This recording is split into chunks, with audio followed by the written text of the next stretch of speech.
TCL அப்படின்னு சொல்லணும். நம்மளா பேசுகிறப்போ அவங்க வந்து கான்ட்ராக்ட் லேபர்ஸ் யூனியன் வச்சுருக்காங்க. யூனியன் சார்பில் நீங்கள் இவ்வளோ நாளாக இந்த ஸ்ட்ரைக் பண்ணியிருக்கீங்க, இந்த ஸ்ட்ரைக் பண்ணியிருந்தாலும் மேனேஜ்மெண்ட் கன்சிடர் பண்ணணும். மேனேஜ்மெண்ட் கன்சிடர் பண்ணல அப்படின்னா இன்னும் ஸ்ட்ராங்காக நீங்கள் இந்த பொறுப்பை எடுக்கணும். இன்னும் சொன்னால் நம்ம எடுக்கிற இந்த முடிவுகள் எல்லாம் வந்து ரொம்ப ஸ்ட்ராங்காக இருக்கணும். ஸ்ட்ராங்காக இந்த முடிவு எடுத்து செய்யறதுனா தான் இதை ரீச் பண்ண முடியும். ஏன்னா அந்த கோலை ரீச் பண்ணுறப்போ நீங்கள் எடுத்துக்கிற முடிவு நல்ல முடிவாக இருந்தாலும் எல்லாருடைய கோஆப்ரேஷன் உங்களுக்கு இருக்குது. இந்த கோஆப்ரேஷன் கண்டிப்பாக இருக்கணும். ஏன் சொன்னால் நம்ம இந்த போராட்டம் நடத்தாமே நம்ம போராட்டங்கள் மேலே நிறைய எல்லாத்தையும் எழுந்துட்டோம். எவ்வளோ எழுந்துட்டோம் உண்மையாக சொல்லணும்னா இப்போ இந்த சாம்பியன் போலீஸ் ஸ்டேஷன் இருக்கு. இப்போ சாம்பியன் போலீஸ் ஸ்டேஷன் இல்லை. அதே மாதிரி சொல்லலாம் மாலிக் போலீஸ் ஸ்டேஷன் இல்லை. சாம்பியன் போலீஸ் ஸ்டேஷன் எடுத்து இது கேஸ் போட்டுருக்காங்க. அதே மாதிரி இந்த போலீஸ் ஸ்டேஷன் இருக்கு. அதே மாலிக் வந்து அதுக்கு போட்டுருக்காங்க. போலீஸ் ஸ்டேஷன் புதுசாக வர வைக்கிறதே பெரிய பிரச்சனை. வர வச்ச போலீஸ் ஸ்டேஷன் வந்து ரிமூவ் பண்ணிட்டு ஒரு அவுட் போலீஸ் ஸ்டேஷன் போகலாம். பட் அந்த நெகோசியேஷன் நம்ம வந்து நிறைய பேர் தெரியாது. ஏன்னா கம்ப்ளைண்ட் கொடுத்து போனாலும் அப்பதான் தெரியும் போலீஸ் ஸ்டேஷன். அப்போ இந்த ஜூரிஸ்டிக் கேட்கும் போது வேற ஜூரிஸ்டிக் ஜாயின் பண்ணிக்கிறாங்க. ஏன்னா நம்ம போராட்டம் பண்ணல, எதுவும் செய்யல, நம்ம செய்யாததுனால அதெல்லாம் இல்லாத போகுது. இதெல்லாம் நம்ம கேஜிஎஃப் தான் இது நடக்குது. அதே மாதிரி தான் ஸ்டேஷன்ல இல்ல இது இல்ல நம்ம அந்த ஸ்டேஷன்ல வச்சு பண்ணலாம், அந்த ஸ்டேஷன்ல வச்சு பண்ணி இங்க வந்து கர்நாடகா ஸ்டேட்ல வேற எந்த இதுலயும் வச்சு பண்ணவே இல்லை. அந்த மாதிரி தான் இப்ப நீங்க தான் பண்றாங்க. ஏன் சொன்னா இந்த லோக்கல்ல இருக்கிறவங்க கேஜிஎஃப்ல இருக்கிறவங்க ஒரு எம்எல்ஏ வந்தா அந்த ஜூரிஸ்டிக்ஷனை பத்தி தெரியும், அந்த தொழிலாளிகளை பத்தி தெரியும், அவங்கள பத்தி தெரியும். இந்த பிஜேபியுடைய எஸ்டாப்ளிஷ் எல்லாம் இருக்குது, ப்ரீவியஸ் எல்லாம் இருந்துச்சு. நம்ம தாத்தாங்களா எப்படி வாழ்ந்தாரோ, அப்பா எப்படி வாழ்ந்தோம், நம்ம எப்படி வாழ்ந்துருக்கோம், இந்த வாழ்க்கை வரலாறு தெரிஞ்சிருக்கோம். யாரும் தெரியாத புதுசா யாராவது மக்கள் வந்து இங்க எம்எல்ஏ சொல்லிட்டு காசு கொடுத்து ஓட்டு போட்டு வந்தாங்கன்னா அவருக்கு இந்த ஜூரிஸ்டிக்ஷன் பத்தி தெரியாது, கேஜிஎஃப் பத்தி தெரியாது, எதுவும் தெரியாது. அவங்க எல்லா செய்யறாங்க சேர்ந்து போயிட்டே இருக்காங்க. அதே மாதிரி தான் உங்களுக்கு சொல்றது பெமல் ஜூரிஸ்டிக்ஷன் நம்மளுக்கு பெமல் இருக்குது. இந்த பெமல்ல வந்து பாதி ஜூரிஸ்டிக்ஷன் வந்து புகார் கொடுத்தது, பாதி ஜூரிஸ்டிக்ஷன் கேஜிஎஃப் வருது. இந்த ஜூரிஸ்டிக்ஷன் பத்தி யாராவது கேட்கிறாங்களா? யாரும் கேட்கல. ஏன்னா நம்ம போராட்டம் என்ன சொன்னா உங்களுக்கு கூட சரி, இந்த போராட்டம் பண்ணாதான் இது கிடைக்க வரப்ப போராட்டம் பண்ணதை வாங்க முடியும். நீங்க பண்ணிக்கிற போராட்டத்துக்கு எங்களுடைய அனைத்து இந்திய அண்ணா திராவிட முன்னேற்ற கழகத்தின் சார்பில் கர்நாடக மாநில சார்பில் நம்முடைய அதாவது கர்நாடக மாநில அனைத்து இந்திய அண்ணா திராவிட முன்னேற்ற கழகத்தினுடைய தலைவர் திரு அன்பரசன் வந்திருக்காரு.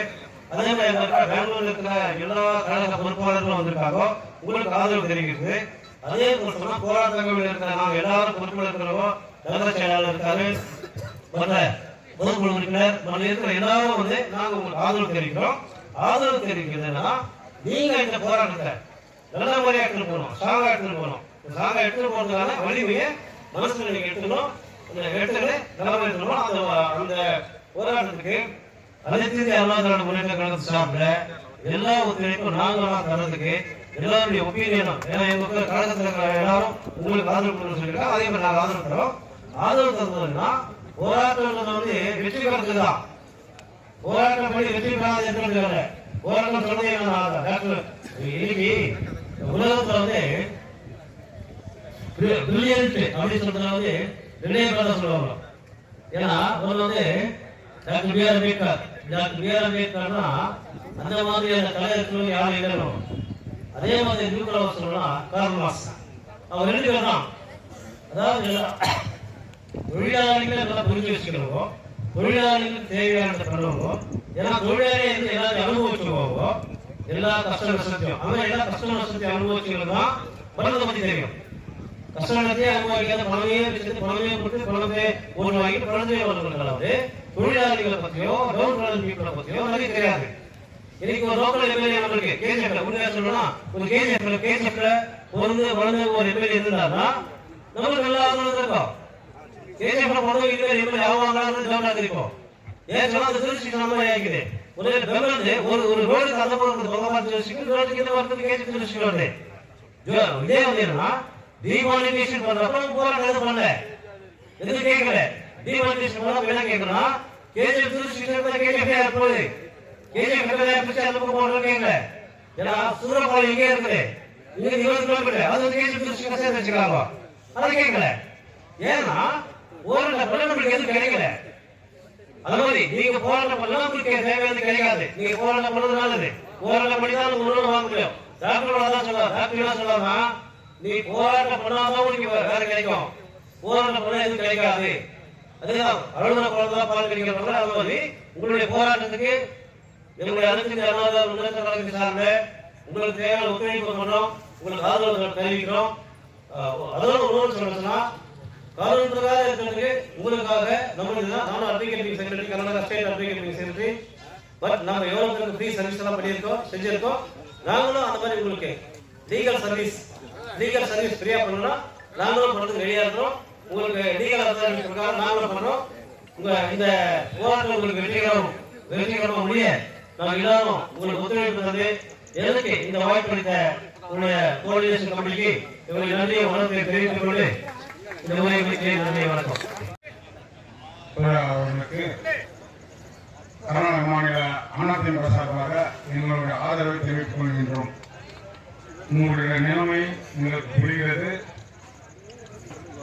பகுத்தறிவு திறந்ததெல்லாம் கேள்விகள் கேட்பதனாலே உணர்ச்சிகள் பெறுவதெல்லாம் நம் கடமையை கேட்டு நம்ம வேலையை 30 ஆண்டுகளாக இங்கு வேலை சென்று கொண்டு உங்களுக்கு சம்பளம் குறைவாக கொடுக்கிறார்கள். ஒன்று பர்மனன்ட் செய்ய சொல்லணும், இல்லை சம்பளத்தை உயர்த்தி கொடுக்குமாறு உங்களுக்கு யூனியன் சார்பாக உங்க மேனேஜ்மெண்ட் கேட்டு முடியலனாக்கா கோர்ட்டுக்கு போயிட்டு நீங்கள் கேஸ் போட்டு உங்க தொழிலாளர்களை ஒற்றுமை செய்யப்படாதான் இங்க எல்லாமே உங்களுக்கு வெற்றிகரமாக இருக்கும். இல்லை என்றால் ஒன்றும் முடியாது. நீங்கள் உங்களுடைய திறமை காட்ட வேண்டும். ஒற்றுமை இருந்தால்தான் உங்களுக்கு வெற்றி பெற முடியும். ஒற்றுமையானது நீங்கள் வெற்றி பெற முடியாது. இந்த கோரிக்கையை நாங்கள் எங்களுடைய மாநில சார்பாகவும் தமிழகம் முன்னாள் முதலமைச்சர் எடப்பாடி அவர்களும் உங்கள் கோரிக்கைகளை நாங்கள் சொல்கின்றோம் என்று கூறி விடைபெறுகிறேன். நன்றி, வணக்கம்.